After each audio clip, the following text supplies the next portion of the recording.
الشيء الغريب بقى والمدخل للحاجه اللي انا كنت عايز اتناقش معاك في الموضوع ده فيها، ان جزء الاضراب بتاع الكتاب تمام مع الاضراب بتاع الممثلين زود على الناراتيف اللي شغال دلوقتي، ان احنا دلوقتي في هلاك هوليوود تمام. وما اكدبش عليك انا من الناس اللي برضه حاسس بالخوف ده. فاكتر من مره مؤخرا اروح السينما مفيش حد، وهنا في مصر يعني لا الناس بتحب تروح السينما، بس اروح السينما مفيش العدد اللي انا بكون متوقعه، فاهمني ازاي؟ وارجع بقى افتكر الكلام بتاع مارتن سكورسيزي ان افلام الكوميك بوك هتكون الهلاك، وهي بقت زي الملاهي ومش عارف مين وبقى، ومن ساعه الجائحه لما حصلت قالت هي دي اللي هتموت السينما. وكل فيلم كبير ينزل دلوقتي يقول لك اخيرا الفيلم اللي هيرجع الناس الى السينما. فهنا جت الفكره حينعيش السينما. ناخد بقى الافلام تمام اللي اتعملت السنه دي اوكي، ونشوف البوكس اوفيس بتاعها عملت ارباح قد ايه، ونشوف الافلام اللي نزلت من 10 سنين ايام لما كانت لا السينما بقى، او مش السينما لما كان عادي، بس كانت في الدنيا ماشيه زي الفل، وكانت فتره حلوه للامانه. الفتره اللي اخترناها يعني اللي هي 2013 بالظبط، فتره ممتازه. خلينا نشوف اكتر 10 افلام جابت فلوس في 2013 حلو، واكتر 10 افلام جابت فلوس 2023 ولسه السنه شغاله، ولسه المفروض ان احنا دلوقتي فاضل لسه كام شهر والسنه تخلص، ولسه في كام فيلم سخن نازلين لسه متخزنين تمام. هنبدا من رقم 10 اوكي، ثور ذا دارك وورد، من اسوأ افلام مارفل. لا الاسوأ منه راجنروك. لا مش راجنروك، لا مش راجنروك الاخير، لاف ثاندر يس تمام. بس ده كان قبل العصر بتاع تايكا وايتيتي، ده كان لسه مارفل في الفيز الثانيه، في المرحله الثانيه بتاعتها. مارفل كانت لسه في المرحله الثانيه بتاعتها، وجابت ارباح 600 مليون، رقم 644 مليون يا ساتر صراحه رقم ضخم، رقم يحترم اوكي. هنروح بقى من 2023 نشوف رقم 10 إليمنتال برضو من انتاج ديزني. صدق إليمنتال لسه شفته امس، جميل يا اخي. كيوت، فيري كيوت. يب. بس وبرضو نفس الناراتيف اللي شغال ان بيكسار بتموت وبتاع والكلام ده. انا معترف ان بيكسار الكواليتي بتاعتها قلت بشكل مش طبيعي، نزلت بشكل واضح فعلا، بس ان هم ينزلوا فيلم ويجيب 400 مليون يعني كمان يفضل نجاح. فاهمني؟ يفضل نجاح. وهنا هو يعني من اول حاجه تقدر تفكر فيها اللي هو ده الفيلم رقم 10 في 2023 جايب 400 مليون. هل فعلا السينما بتموت ولا احنا خايفين على الفاضي؟ ما علينا. نرجع 2013 مره تانية نشوف رقم 9 اوكي، مان اوف ستيل. اوف لا خليني خد لي رقم 9 و8 مع بعض لان هم نفس انتاج نفس الشركه، يا كلهم وارنر براذرز. مان اوف ستيل اول فيلم تجربه في العالم دي سي السينمائي. وخد بالك ان في اللحظه دي كانت اللحظه اللي الاستوديوهات بتاعت هوليوود عالم سينمائي بسرعه، هات لي عالم سينمائي حالا تمام. يلا خلينا كانت وارنر براذرز عرفت تلعب اللعبه بدري شويه، بس كان لسه متاخر بالنسبه لمارفل. يب تمام. ومان اوف ستيل اول فيلم ينزل في عالمهم السينمائي اللي هو تقريبا بالنسبه لي هو افضل فيلم نزل، بس ما علينا. عمل له 600 مستريح. 668 مليون يا ساتر. اول فيلم في عالم سينمائي كوميك بوك تمام يعمل له 600. وفي فيلم جرافيتي، صراحه جرافيتي انا مبسوط ان هو موجود على القائمه دي، مع انه مش فيلم المفضل ولا حاجه، بس يستحق والله.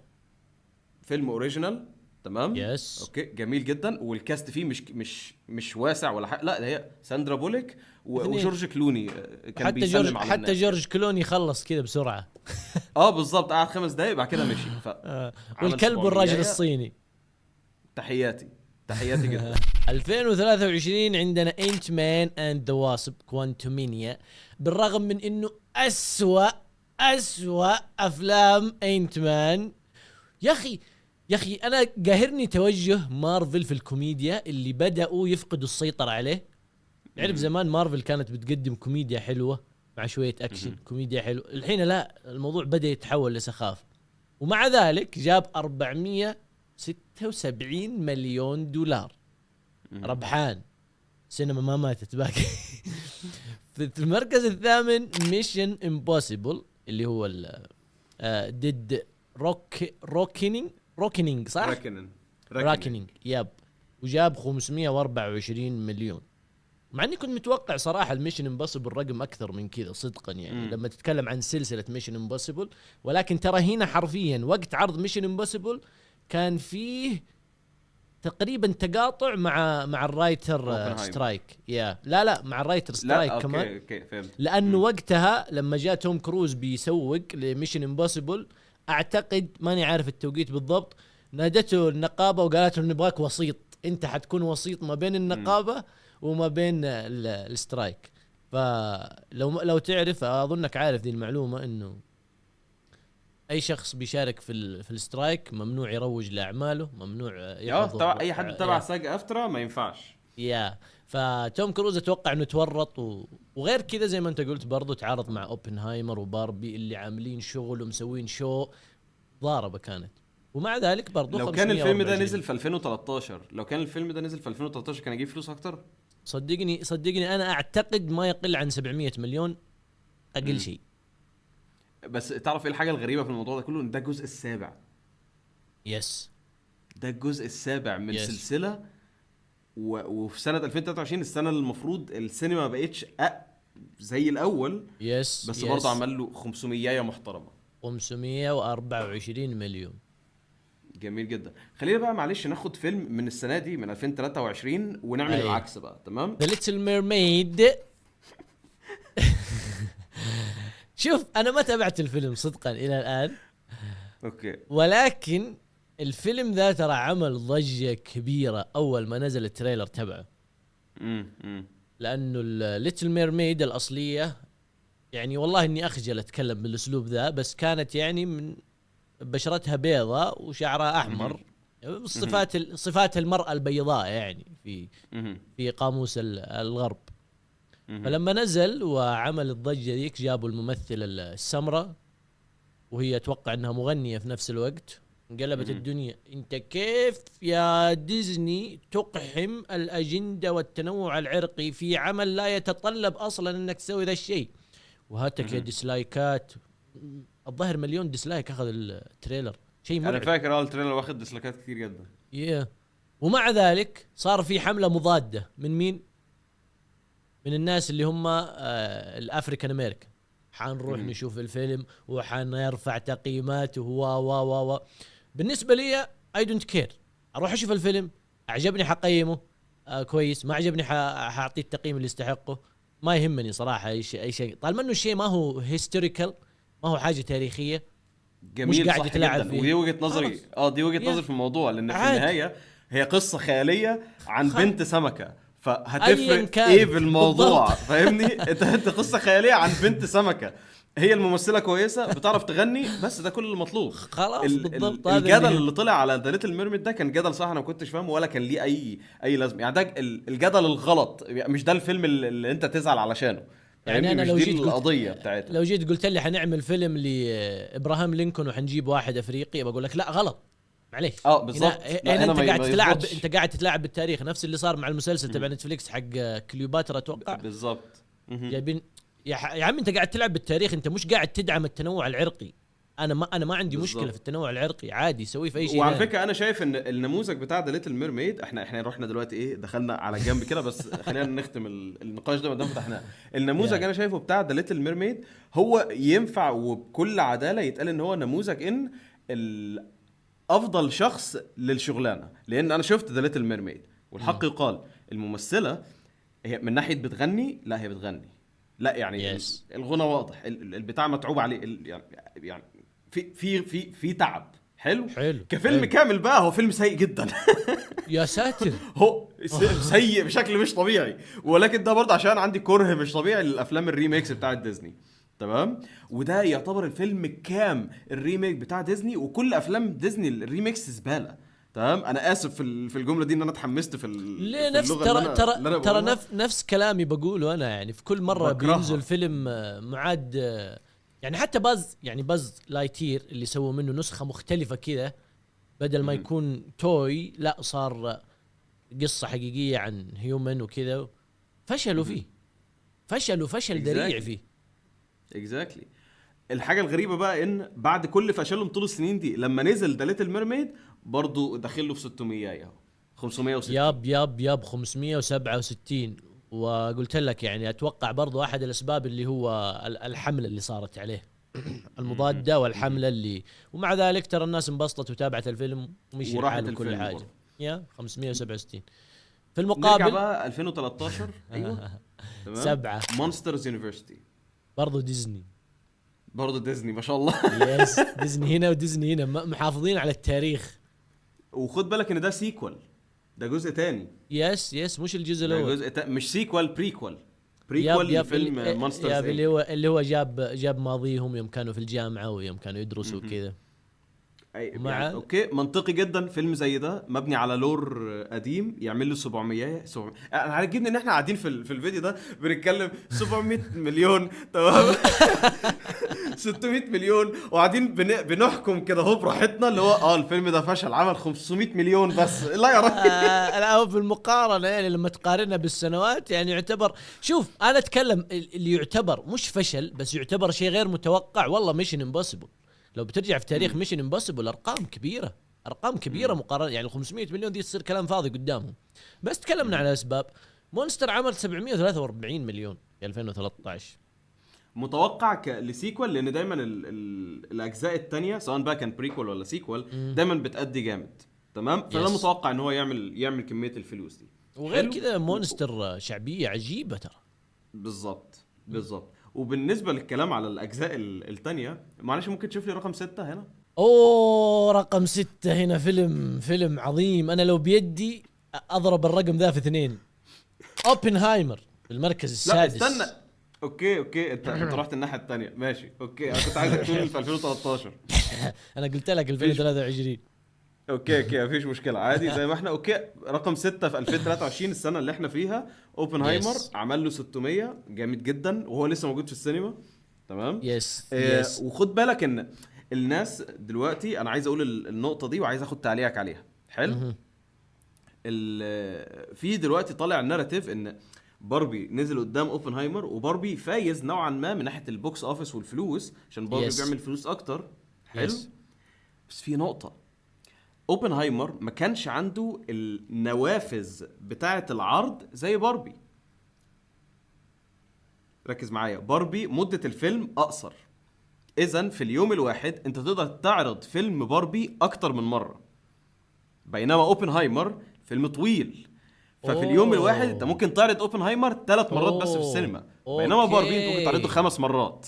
اوكي هذه برضو ففي مواعيد زيادة اكتر الناس تقدر تروح السينما عشان تتفرج على باربي. اوكي والله معلومة مهمة هذه. فاهمني؟ مع ان اوبنهايمر كان عنده اماكن اقل او مش اماكن اقل، مواعيد اقل الناس ينفع تروح تتفرج عليها، يفضل منافس ويفضل رقم 6 على القائمة وهو لسه موجود في السينما في الوقت اللي احنا بنسجل فيه الفيديو ده. طبيعي جدا لما تتكلم عن، وانت شوف قبل اوبنهايمر، قبل ارجع للصورة الأكبر، كريستوفر نولان أي فيلم بينزل كريستوفر نولان بلس 500 ألف بالراحة، يعني سواء مدته 3 ساعات ولا مدته. وجهة نظر أو الموضوع اللي أنت طرحته تبع عدد مرات عرض الفيلم في السينما صراحة مهمة جدا هذه. أنا ما كنت أعرفها صراحة. فيلم باربي عنده فرص إنه ينعرض 5 مرات في السينما يوميا. اوبنهايمر 3 مرات. اخرك 3 فاهمني؟ اذا كان بقى في السينمات بس هو انت لو تتكلم 3 في الاماكن العاديه يعني زي اللي عندنا هنا في مصر. انا فاهمك. هو الفكره اللي بنوصل لها انه باربي عنده فرصه للعرض اكثر من اوبنهايمر بشكل واضح، وهذا برضو بيصب في ايراداته، والفرق بينهم شاسع صراحه في الايرادات.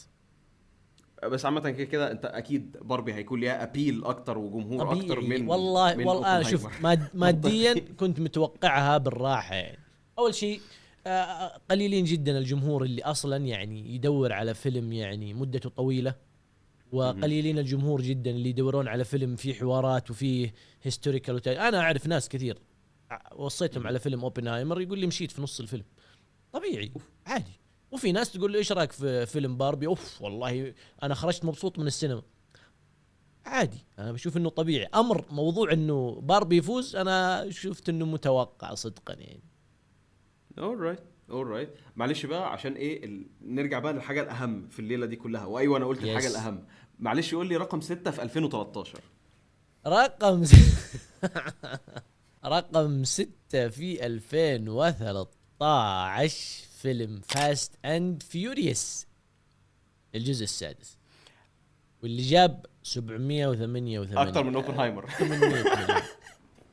اكثر من اوبنهايمر. لا بس معليش فاست اند فيوريوس يا محمود، في السوق، في الملعب والله ما تحط شيء معه، على انه ذي السنه جابوا 600 مليون. الجزء الجديد جاب 600 مليون. اللي هو ايوه، وده هيثبت نقطة مهمة جدا ليه احنا بنعمل الفيديو ده اساسا. تمام. بس يس الجزء السادس لسلسلة افلام في 2013 عمل له داخل في 800 مليون ارباح. اكيد يعني ارقام كبيرة جدا، ارقام كبيرة جدا. وده يعني يعزز للفكرة اللي موجودة عندنا ان السينما في الفترة دي كانت مزدهرة اكتر من دلوقتي. فالمقصد من اللي انا عايز اقوله هنا، او النقطه اللي عايز اوضحها هنا، ان ايوه في تغير ممكن تقول، بس هو مش للدرجه دي برضو. وما اظنش ان مش كبير بس مش التاثير بقى والاختبار الحقيقي تمام يكون موجود فين بعد ما حوار الاسترايك ده يخلص. لان في الوقت الحالي البرودكشنز والانتاجات لافلام كمان ناحيه الكتابه ولا من ناحيه التصوير فعليا هي واقفه. بس احنا مش حاسين بده دلوقتي. ليه؟ لان في حاجات اوريدي متخزنه، في حاجات اوريدي خلصانه، لا خلاص جاهزه. فلما الحاجات دي تخلص وفيها شيء حته حيبدا يظهر الاثر. بالضبط. بس في الوقت الحالي واحنا في 2023 الموضوع مش بالغرابه دي. نروح بقى للرقم 5 في 2013. زمان 2013 من 10 سنين. يس ذا هانجر جيمز كاتشينج فاير. اي يا الله، مين لسه فاكر هانجر جيمز؟ هذا كاتشينج فاير كان الجزء الاخير ولا الثاني؟ وبالنسبه لي احسن فيلم صراحه، كان احسن فيلم من افلام هانجر جيمز. انا بحب الفيلم ده. والسلسله بكبرى انا بحبها صدق. انا بحبهم ما عدا الاخر فيلم. اخر فيلم كان بالنسبه لي شيء محرج جدا. انا زعلت لهم. بس ما علينا، احنا مش جايين نعمل ريفيو للفيلم، احنا عايزين نعمل ريفيو للظاهره. اوكي صدق او لا تصدق ان الفيلم ده اللي هو من 10 سنين عمل 800 مليون، في سبين اوف هيتعمل منه السنه دي. يب. وغالبا حتكون سيريس، ما حتكون يعني مش سيريس يعني مسلسل. ثلاثيه يتعمل له ثلاثيه من يس. اي بي سخن. هوليوود بتعمل اللي هوليوود بتعمله. ما دام في حاجه اي بي حلو الناس بتتعلق بيه، نحلب فلوس منه للصبح. واي نوت يعني. انا ما هو ذا هانجر جيم انا مش عارف هي مبنيه على روايه ماخوذه من روايه. طيب والسيريس الجديده دي روايه والكتاب موجود. اوكي. بس الكتاب على حسب ما انا فاكر ان ما كانش انا حسبت انه الموضوع تحول فرنشايز. هو ممكن النموذج بتاع ايه، بتاع لورد اوف ذا رينجز وهابت، فاهمني؟ هتلاقي نفس النموذج ده. نروح بقى الرقم 5 في السنه دي. سبايدر مان اكروس ذا سبايدر فيرس. يس. اتمنع في بلدان كتيره بس برضه عمل 600 وشويه. 700 يا رجل. خلاص 700 ل 686 يعني 15 مليون زياده. ايه 15 مليون زياده عادي يعني. كلام فاضي يا رجل. صح. لو عرضوه عندنا في الدول العربيه كان قفلها. بس اوكي سيكوال عمل شويه فلوس حلوه، مستريح، جميل جدا. واحنا بقى في 2023 دي الحته اللي عايز اوصل لها. قول لي رقم 4 بسرعه ارجوك. فاست اكس او فاست اند فيوريوس العاشر جاب 704 مليون اكتر من الجزء السادس. مع العلم في حاجه ما تعرفوها، فاست اند فيوريوس ما طول في السينما ترى. يعني ايه؟ ما جلس فتره طويله في السينما، سحبوه وعطوه في HBO، نزلوه خلاص بوم. يعني انا ما كانش المفروض ان انا اروح اتفرج عليه؟ ان ضيعت فلوسي؟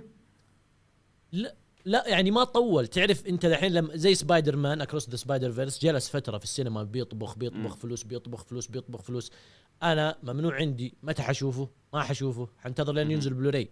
اتاخر. فاست اند فيوريوس تقريبا 3 أسابيع بوم صار موجود، تقدر تشوفه بلوراي. فهمت؟ مش سحبوه من السينما، بس انه البريفليج تبع انه فقط يعرض في السينما شالوها منه، ومع ذلك جاب 704 مليون. المعلومه دي غريبه. الجزء العاشر يس لسلسله ميته بالنسبه لي هي سلسله ميته. خلاص سلسله مش ميته، تحتضر خلاص او في شيء. سنه المفروض ان السينما بتعاني فيها، او اللي احنا حاسينه ان هي بتعاني فيها، وبرضه عمل 700. يب 700 مليون رقم ضخم جدا لسلسله على قولتك تكاد تموت. يعني حاجه الواحد يقعد تلفظ يفكر فيها أنفاسها شوية. الاخيره.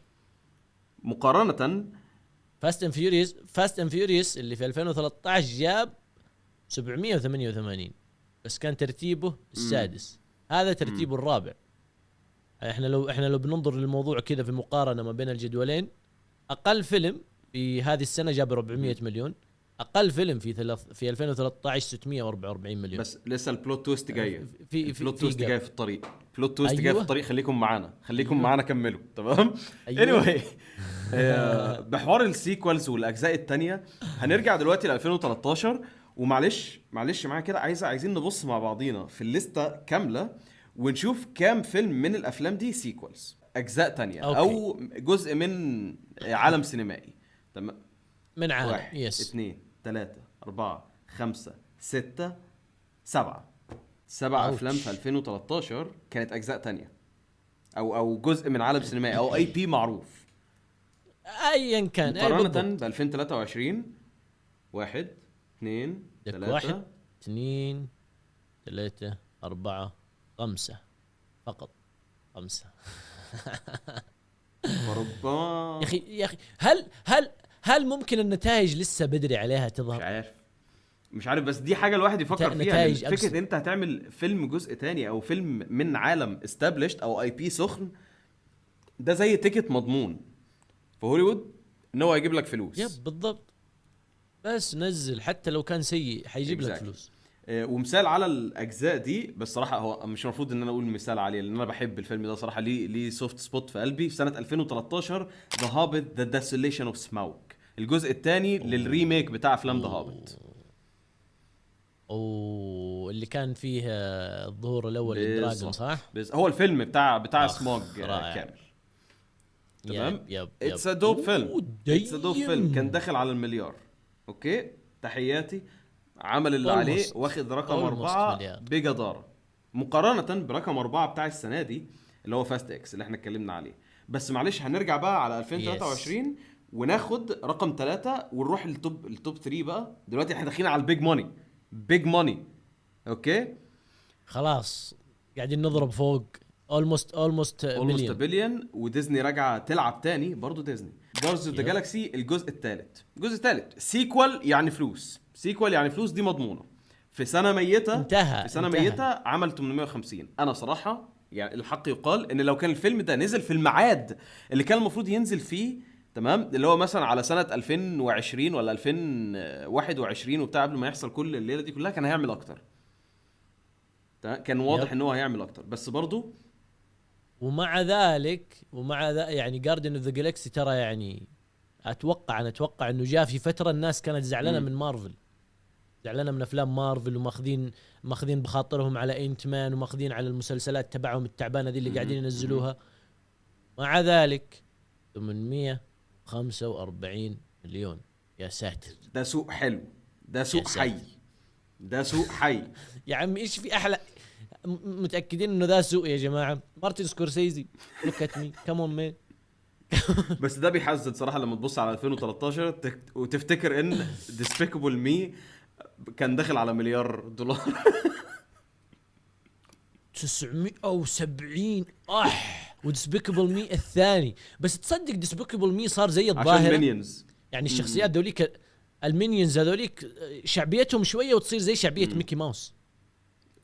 فاكيد ده ساعد، اكيد ده ساعد. والفيلم ده هو اللي كان فيه الاغنيه بتاعت هابي اللي هي ضربت شهرة بنت لذينه. فاكيد ده كان جزء كبير من جعل الفيلم ده فينومينال. فيا وعندنا اكتساح. هنفضل بقى معلش هنفضل في 2013 دلوقتي، تمام. اكتساح لديزني. هناخد رقم 2 ورقم 1. الاثنين كسرين المليار. ايرون مان 3 وفروزن. واحد عامل مليار و200 والتاني عامل مليار و200 برضه، بس مليار و280. رقم كبير. 280 رقم كبير. فين البلوت تويست؟ فين الحاجه اللي احنا يعني الحاجه اللي خلت الواحد يفكر حبتين وهو بيعمل الفيديو ده عشان نفهم فعلا شو اخبار اللي بتحصل في هوليوود. اوكي سبسكرايب لوجهي ها. اوكي ده شاوت اوت حلو. اوكي الحاجه الغريبه اللي الواحد اكتشفها ان اكتر فيلمين جابوا فلوس في 2013 من 10 سنين قبل ما يكون في مشاكل في هوليوود وقبل ما يكون في المشاكل السياسيه والاجندات والتخوف اللي بقى موجود عند الناس دلوقتي في ان هم يروحوا يتفرجوا على العالم ده ويتفرجوا على الفيلم ده وهم دول تبع مين ودول تبع مين ومش عارف مين والكلام ده.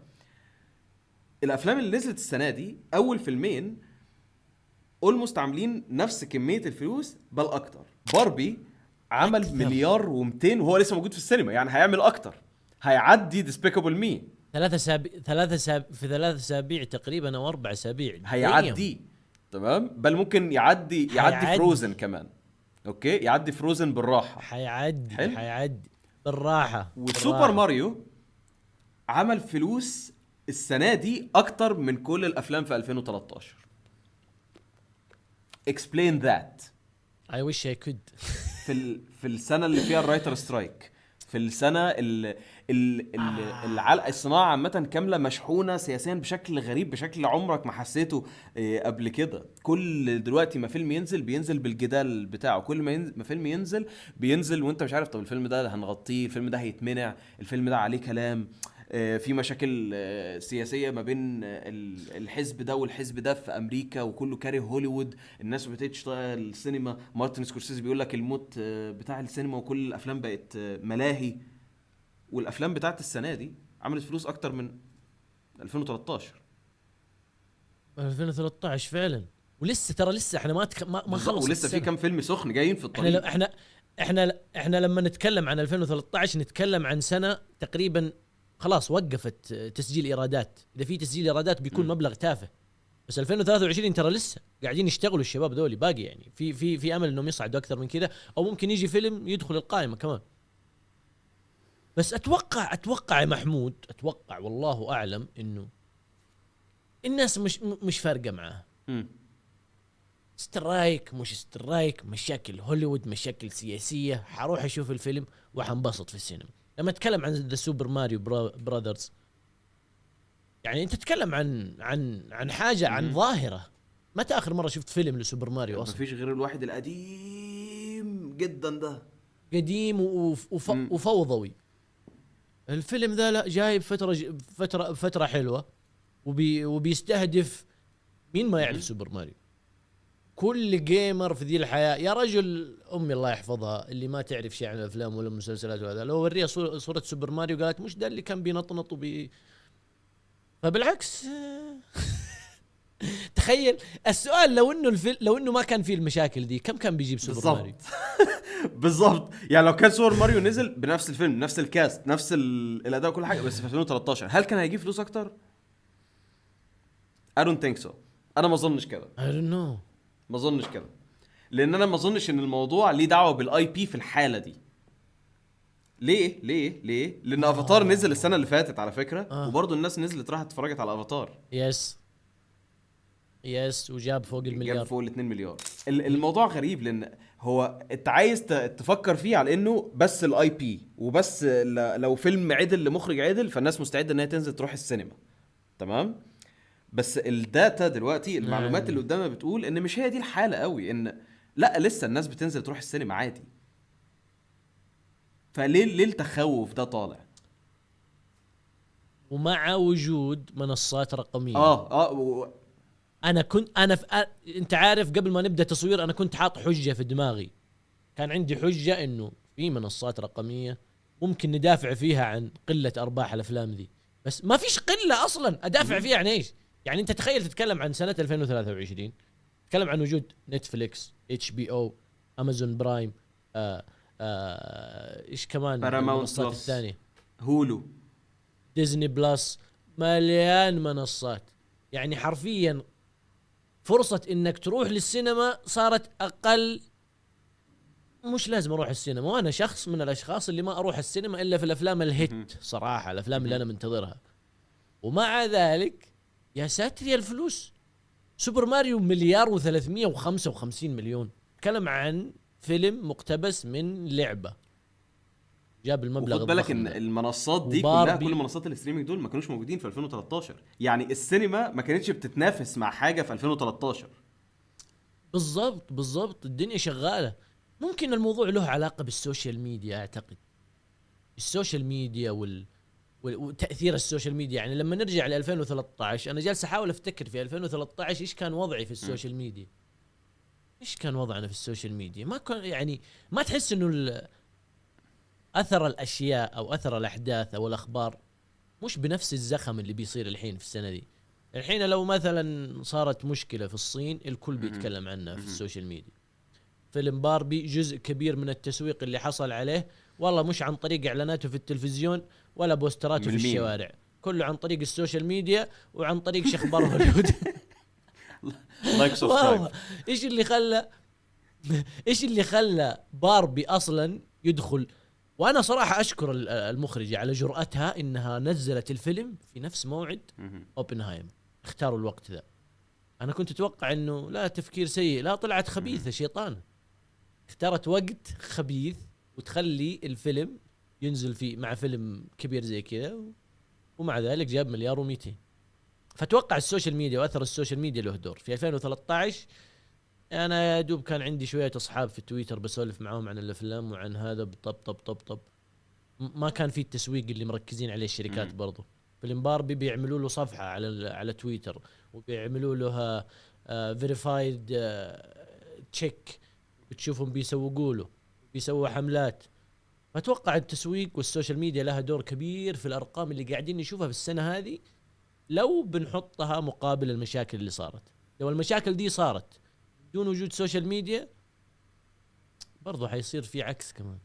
ما كنا عرفنا على الاسترايك ولا الموضوع اصل بص، هتجيله من ناحيه هنا، هتجيله من ناحيه هنا. الموضوع مش عارف تفسره مان. تعرف كانك قاعد تنفخ في برقه. انا اقول لك بقى ايه بالنسبه لي التحليل عامه من بره كده هو اللي بيحصل ده من وجهه نظري.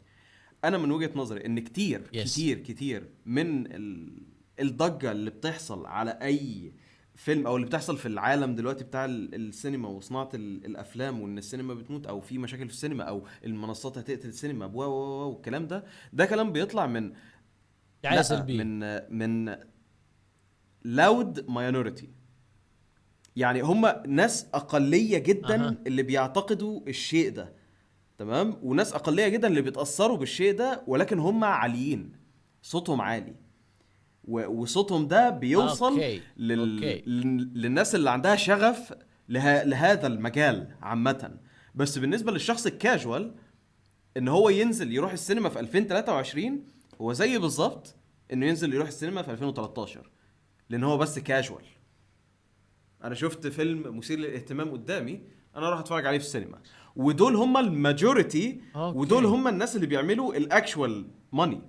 وطول ما دول موجودين الصناعة ذات نفسها مش هتتأثر طول ما دول موجودين، لأن دول هم اللي بيعملوا الريل ماني. لو انت مش معتمد على اي بي، ولو انت مش معتمد على جزء ال15 وال16، طول ما انت عندك المشاهد الكاجوال اللي بس عايز يروح يفصل ويستمتع بوقته، الصناعه هتفضل شغاله زي الفل، والمنصات مش هتقتلها. والدليل ان احنا دلوقتي في اعلى نقطه لمنصات الاستريمينج، وعندك فيلم رقم 1 و2 كسرين المليار. يب انا ودي نرجع ل 2013. فيلم فروزن كان الاول مع ذلك جاب 1,280,000,000. انا كنت بسأل وقتها، ترى انا ما اعرف، بس انا متأكد انه ديزني عندهم اوريجينال ستوريز، يعني مش مقتبسة عن، يعني في بعض الافلام اوريجينال ستوري ما بيجيبوها مقتبسة من كتاب او من فيري تيل او شيء، صح ولا لا؟ بس فروزن دي برضو من فيري تيل، يعني مش اصلية، القصة مش اصلية. بالله، بس انا بدي افهم 1,200,000,000 لفروزن اللي تقريبا يعتبر فيلم جديد. انا مش قصدي ان هو ريميك، لا، فروزن يعني قصه زي فولك تيل. لا زي ريبانزل في فيلم الفيلم بتاع ريبانزل وبتاع كده، فولك تيل قديمه. يا ريبانزل شعرها الطويل. فايوه منطقي. لا النقطه اللي انت عايز تقولها، فيا ديفينتلي انترستنج. بس ماما